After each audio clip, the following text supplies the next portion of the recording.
Pengerjaan Jalan Hotmix dengan anggaran bantuan keuangan program Samisade telah rampung di akhir Desember tahun 2022.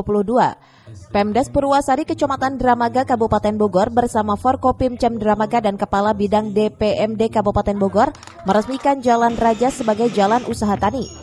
Jalan Raja ini merupakan tanah hibah dari ahli waris Abah Ramiun dan Abah Jamain untuk dijadikan jalan.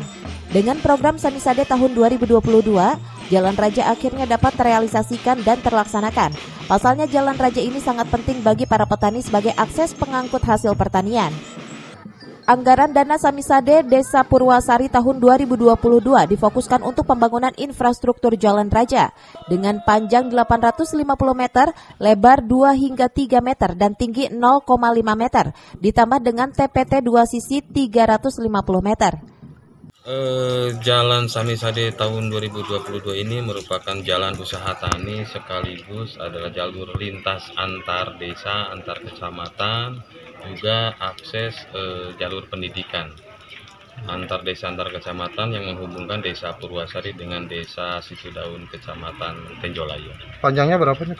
Panjangnya itu 350, untuk TPT-nya dikali 2 dikali 1,1 meter. Untuk hotmix-nya sendiri 850 kubikan. Harapannya ke warga masyarakat bahwa jalan itu dibangun adalah untuk meningkatkan SDM dan perekonomian warga masyarakat Desa Purwasari, dan semoga mereka pun bisa merawatnya, bahwa pemerintah desa hanya menjadi mediator dari pemerintah Kabupaten Bogor untuk mewujudkan visi misi Bupati Bogor. Dengan diresmikan Jalan Raja, warga terutama para petani dapat menjadikan jalan ini sebagai akses untuk mengangkut. Dari Dramaga Kabupaten Bogor, Iman Abdurrahman melaporkan.